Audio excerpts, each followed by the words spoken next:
हाय दोस्तों, आज हम पढ़ने जा रहे हैं कक्षा 6 की गणित अध्याय 7 प्रश्नावली 7.2 के प्रश्न बच्चों। इसके पहले वाली वीडियो में हम आपको प्रश्नावली 7.1 के क्वेश्चन पढ़ा चुके हैं बच्चों।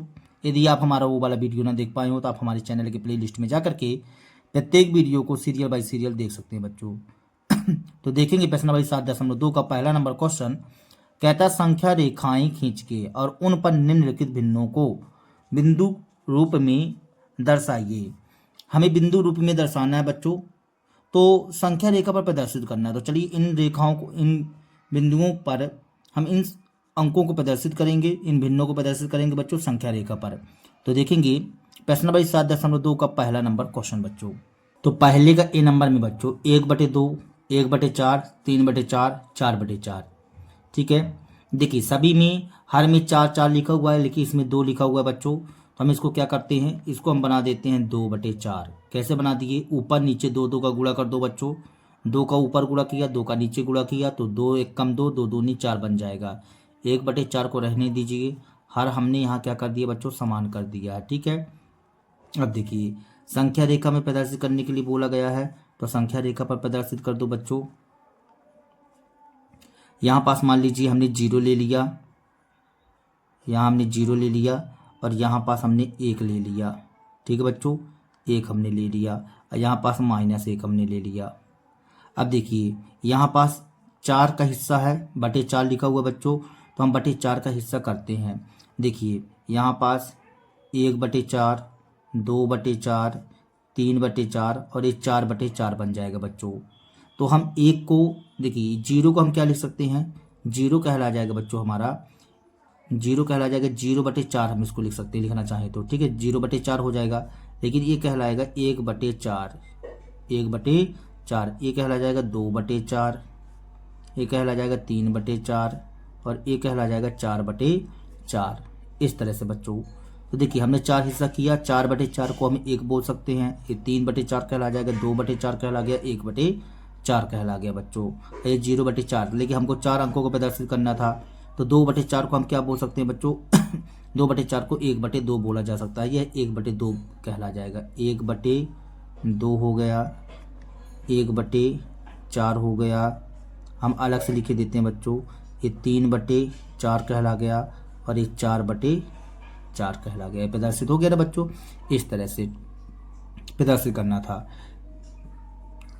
बी नंबर में क्या कहता है बच्चों, बी नंबर में हमें दिया गया 1/8, 2/8, 3/8 और 7/8, 7/8। ठीक है, तो यहाँ से मान लीजिए हमने यहाँ पास क्या कर दिया, यहाँ पास हमने लिख दिया 1 लिख दिया बच्चों। ठीक है, तो 1 को हम क्या लिख सकते हैं, यदि 1/8 लिखना चाहें, 1 को यहाँ आगे 0 से उठाओ बच्चों, आप 0 ले लीजिए, यहाँ पास 0 हमने कर दिया, ये 0/8 हो जाएगा। मान लीजिए 0/8, फिर 1/8, 2/8, 3/8, 4/8, 5/8, 6/8, 7/8, 8/8। ठीक है बच्चों, देखो 8/8 को हम 1 बोल सकते हैं, ये कहला जाएगा हमारा 8/8, ये 7/8, ये 6/8, 5/8, 4/8, 3/8 और 2/8 और 1/8। देखो बच्चों हमको जो जो प्रदर्शित करना था आप अलग से प्रदर्शित कर दो। ये वाला कहला गया 1/8, ये कहला गया 2/8, 3/8 कहाँ है, 3/8 ये रहा, 3/8, फिर 7/8, ये 7/8 कहला जाएगा। इस तरह से, ठीक है बच्चों, इस तरह से अपन प्रदर्शित कर सकते हैं संख्या रेखा पर। अब देखो बी के बाद सी नंबर में, सी नंबर में लिखा हुआ बच्चों 2/5, 3/5, 8/5 और 4/5। तो 4/5 लिखा हुआ बच्चों। अब इसको हम संख्या रेखा पर प्रदर्शित करते हैं। तो यहाँ पास हमने संख्या रेखा बना दिया ऐसे, ये 0 हो गया हमारा। 0 को हम लिख सकते हैं 0/5, फिर 1/5, 2/5, 3/5, 4/5, 5/5, 6/5, 7/5, 8/5, 9/5 और 10/5। 10/5 को क्या बोल देंगे बच्चों? 2 बोल देंगे। अब 5/5 को अपन 1 बोल सकते हैं। ठीक है, अब देखो 2/5 कहाँ है? ये रहा, तो इसको हमने प्रदर्शित कर दिया यहाँ पास 2/5। फिर 3/5, तो 3/5 ये रहा, तो 3/5। 8/5 ये रहा, तो 8/5। 4/5, 4/5 ये रहा, तो हमने 4/5 प्रदर्शित कर दिया। ठीक है बच्चों, तो इस तरह से हम संख्या रेखा पर प्रदर्शित कर सकते हैं। तो पहला नंबर क्वेश्चन कंप्लीट हुआ बच्चों। दूसरा नंबर प्रश्न देखेंगे। दूसरा नंबर प्रश्न कहता है बच्चों, निम्नलिखित को मिश्रित भिन्न के रूप में व्यक्त कीजिए। हमें मिश्रित भिन्न के रूप में व्यक्त करना है बच्चों। यहाँ पास ए में लिखा हुआ 20/3, 11/5, 17/7 इस प्रकार से लिखा हुआ बच्चों। तो मिश्रित भिन्न में व्यक्त करना, तो चलो इसने मिश्रित भिन्न में व्यक्त कर लेते हैं। तो दूसरे का ए नंबर प्रश्न 20/3, 20/3 लिखा हुआ बच्चों। देखो इसको मिश्रित भिन्न में व्यक्त करने के लिए बोला है, तो हम क्या करते हैं? 20 में 3 का भाग कर लेते हैं बच्चों। तो 3 छंग 18, 3 छंग 18 होता है। घटाओ 10 में 2, 8, 10 में 8 गया, 2 बचेगा। इसके यहाँ से इसमें जुड़ जाएगी कट्टम बट्टम। तो देखो बच्चों इसको मिश्रित भिन्न में ऐसे व्यक्त करेंगे, 6 सही 2/3। इसको ऐसा लिख, आगे इसको फिर इसको फिर इसको, तो 6 सही 2/3 ऐसे लिखेंगे। आगे इसको फिर इसको फिर इसको। ठीक है बच्चों, 6 सही 2/3 ऐसा। तो 6 सही 2/3, और यही हमारा कहला जाएगा मिश्रित भिन्न के रूप में। ठीक है बच्चों, ए नंबर हो चुका। बी नंबर में लिखा हुआ 11/5। तो हम क्या करेंगे बच्चों? 11 में 5 का भाग कर लेंगे, तो 5 दूनी 10। 1 बचा कट्टम बट्टम, मतलब यहाँ आ जाएगा 2 सही 1/5 बच्चों। यही हमारा कहला जाएगा मिश्रित भिन्न के रूप में। सी नंबर में लिखा हुआ 17/7 बच्चों। तो हम क्या करेंगे? 17 में 7 का भाग कर लेंगे बच्चों, तो 7 दूनी 14। 7 में 4 जाएगा बच्चों, तो 3 बचेगा। यहाँ कट्टम बट्टम, तो यहाँ लिखेंगे अपन बच्चों 2 सही 3/7, 2 सही 3/7 इस तरह से बच्चों। यही हमारा कहला जाएगा आंसर सॉल्व दैट। सी के बाद डी नंबर में क्या लिखा हुआ बच्चों? 28/5।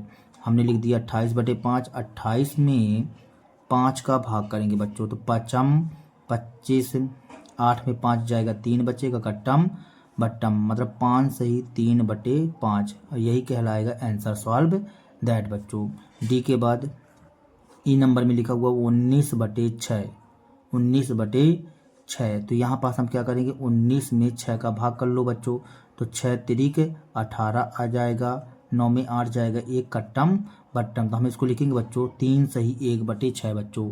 तो लिख दीजिए 3 सही 1/6, और यही हमारा कहला जाएगा आंसर सॉल्व दैट बच्चों। ठीक है, ई के बाद एफ नंबर, एफ नंबर में लिखा हुआ बच्चों 35/9। तो हम 35 में 9 का भाग कर लेते हैं बच्चों।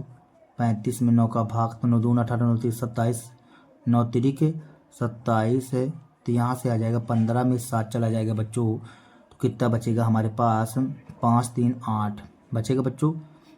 इसकी यहाँ से इसमें जुड़ जाएगी कट्टम बच्चम, कट्टम बट्टम। 3 सही 8/9, 3 सही 8/9, और यही हमारा कहला जाएगा आंसर सॉल्व दैट। तो इस तरह से बच्चों हमको मिश्रित भिन्न में व्यक्त करना है। ठीक है, देखेंगे तीसरा नंबर प्रश्न बच्चों।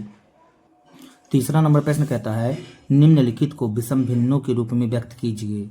हमें विषम भिन्नों के रूप में व्यक्त करना है बच्चों। तो जैसे अभी आप विषम भिन्न को मिश्रित भिन्न में बना रहे थे, अब मिश्र भिन्नों को विषम भिन्नों में व्यक्त करना है। तो चलो बच्चों इनको व्यक्त करते हैं। तो तीसरे का ए नंबर में हमें लिखा हुआ बच्चों, तीसरे के ए नंबर में लिखा हुआ 7 सही 3/4, 7 सही 3/4। देखो बच्चों इसमें क्या किया जाता है अपन कि इसका गुणा इससे किया जाता है और ऊपर वाली संख्या को जोड़ दिया जाता है। तो देखो इसका गुणा इससे करो बच्चों, तो 4 सते 28, 28 3 कितना हो जाएगा बच्चों? देखो आगे इसका गुणा इससे कर दो, ऊपर वाले को जोड़ देना है बच्चों। ठीक है ना, 4 सते 28, 28 में 3 जोड़ेंगे बच्चों, तो कितना आ जाएगा? 31 आ जाएगा। 31/4 आ जाएगा और यही हमारा कहला जाएगा आंसर। ठीक है बच्चों। बी नंबर में लिखा हुआ 5 सही 6/7 है। देखो 7 का गुणा 5 से करो बच्चों, 7 पना 35, अब 35 में 6 जोड़ देंगे बच्चों तो कितना आ जाएगा, 35 में 6 जोड़ देंगे तो 41 आ जाएगा, तो 41/7 कहला जाएगा। ठीक है बच्चों।